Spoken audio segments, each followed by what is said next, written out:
Hey everyone, welcome to the show. Great to be diving in again. So, have you ever had that feeling like the walls are closing in, but it's not just the space?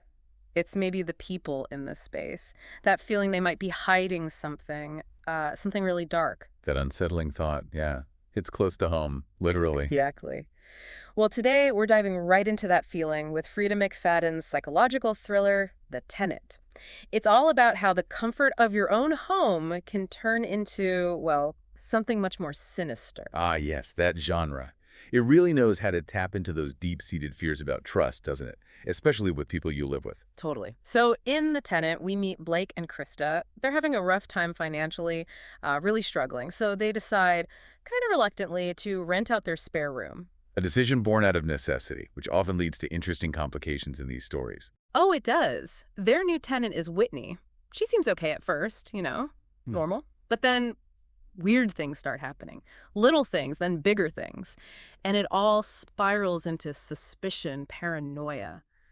It really unravels the trust between Blake and Krista. We see most of it through Blake's eyes, and things get intense. And using that shared house setting, it just ramps up the claustrophobia, right? The idea that the danger isn't just outside, it could be right down the hallway. Exactly. Now look, no spoilers, promise. But a couple of things I really loved. First, the way the suspense builds. It's not immediate jump scares. It's this slow burn, little incidents that just pile up and create this like suffocating feeling of unease. That creeping dread, very effective. Yeah. And second, the unreliable narrator thing with Blake is just brilliant. You're constantly thinking, is he seeing things clearly? Is he the problem? It really pulls you in. Keeps you off balance as a reader. You're trying to piece it together alongside him, or maybe despite him. Right. And the third thing was how these tiny everyday things like, I don't know, missing cereal or a weird smell, they become huge red flags. It feels very grounded, even as it gets creepy. Using the mundane to signal something sinister, yeah. That makes it feel plausible, relatable even, makes the scary stuff hit harder. Okay, but on the flip side, just a couple of things that maybe bug me a little. Sometimes Blake makes decisions where you just want to, reach into the book and stop it. Like, dude, no. Yeah, that don't go in there Yeah. feeling. It means you're invested, though. True, true. And maybe occasionally I felt some characters were being a little deliberately blind. A bit frustrating, but maybe that's part of the point. Could be. Amplifies the protagonist's isolation if nobody else seems to see what they see. Yeah, maybe. So overall, look, The Tenant definitely sucked me in, kept me guessing right up to the end. I'm giving it a solid 4 out of 5 stars. Really unsettling, compelling read. Definitely a strong contender in the genre. That 4 stars feels right. It delivers on the thrills. Okay, so let's get into it. For our deep dive today, we're going to unpack how this whole tense, manipulative situation gets set up in The Tenant. We'll look at Blake and Krista's money troubles, the reason they even need a tenant. The catalyst, yeah. Then Whitney's arrival, how she seems at first versus maybe some underlying oddness. And those first few strange events, specifically from Blake's point of view, as his suspicion starts to grow, we're going to pull from the early chapters to see how McFadden lays that groundwork. And it's key to remember, like you said, we're mostly in Blake's head for a lot of this. So his reliability, his biases, his own anxieties, they're all coloring what we, the readers, experience. Absolutely. So it kicks off. Blake's just lost his job. And it wasn't just any job. He was a VP, riding high, then bam, it's gone. He reflects on that, how fast things can just change. That financial hit is huge. Right, that sudden loss of status and security. It creates this vulnerability, this pressure cooker situation for the couple. Makes them desperate. And Krista's job at the dry cleaner, it doesn't cut it. Not for their mortgage on this Upper West Side brownstone they have, which, probably felt like success, and now it's the source of major stress.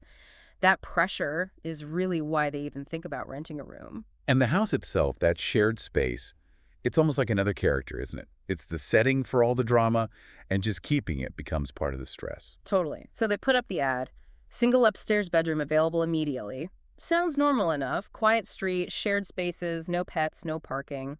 Standard stuff. Pretty straightforward. But even before anyone answers the ad, Krista is visibly anxious. Blake notices. She's worried about a stranger, sure, but also seems worried about, how Blake will act around a guest. Hence, maybe things weren't perfect between them before all this started. That's an interesting detail. Her initial anxiety might seem normal, but it could also suggest something deeper, maybe foreshadowing her own state of mind or intentions later. Then the interviews start, and wow, the first one is memorable. Elizabeth claims she's psychic. Right. Says the house has bad energy, drafts from past owners, offers to do a channeling ceremony. Okay, definitely not your average tenant application. Not at all. And she warns Krista about Blake, says he's dangerous, gonna harm her. It's intense. Well, it certainly throws a wrench into things immediately. Mm-hmm. Plants a seed of doubt, whether you believe her or not. Introduces that theme of danger inside the house right away. Blake just writes her off as, totally nuts. But Blake sees she's actually kind of freaked out by the warning, which makes you wonder about Krista, right? What's going on with her? Yeah, it shows a potential vulnerability there. Maybe she's more susceptible to suggestion, or maybe there's a reason that warning resonates with her. Then Whitney Cross shows up, and she seems totally normal. Lease ended, saw the ad at Cosmo's Diner where she works. Krista likes her right away. Even Blake thinks, okay, this is way better than the psychic. The relief candidate. Seems perfect after the first one. Whitney's polite, makes a good impression, offers the rent and deposit quickly. Seems straightforward. Almost too straightforward, perhaps. The contrast itself could be a subtle warning sign, if you're looking for one. Well, Blake feels something. Despite her seeming okay, he gets this, nagging feeling. A gut instinct telling him to be careful, get rid of her while he can. But he can't really explain why.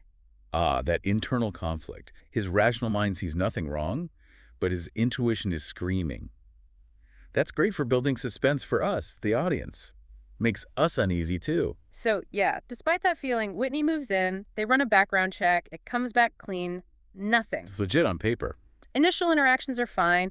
Whitney even compliments their fish, Goldie. Blake's telling himself, focus on Krista, don't mess things up. But then the weird stuff starts. And remember, we're seeing this all through Blake's eyes now. Right, that limited perspective kicks in hard. Is he paranoid, or is something really going on? That's the question McFadden forces us to ask. First, it's his cereal. It goes missing. Seems small, right? But Blake kind of flips out about it. Then Krista's like, just talk to Whitney, but he doesn't want to. Avoidance. Communication breakdown starting already. Then fruit flies appear. Out of nowhere, supposedly. Blake instantly thinks it's Whitney. She's doing this. Jumping to conclusions, maybe. Or is his suspicion warranted? Then he gets this allergic reaction. He thinks it's Limone, maybe from her laundry detergent.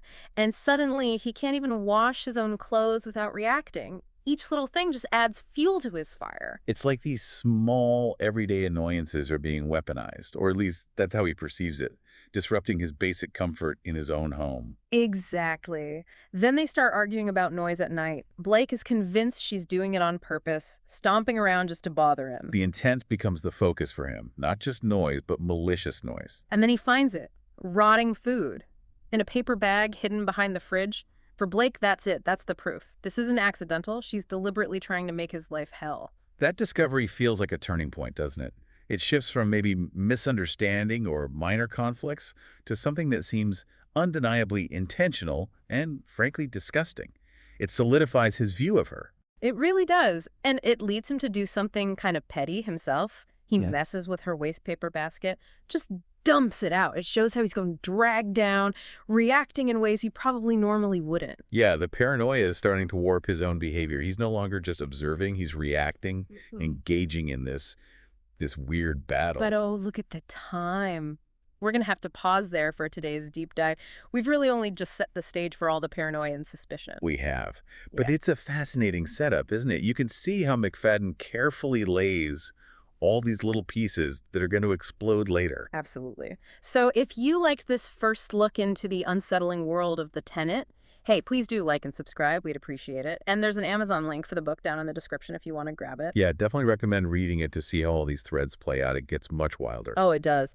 And hey, let us know in the comments, what did you think of these early moments? Did you trust Blake?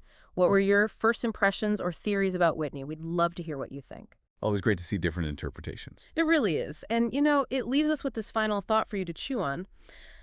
How easily can our own fears, our own anxieties, kind of twist how we see the people closest to us, especially the ones we share a space with?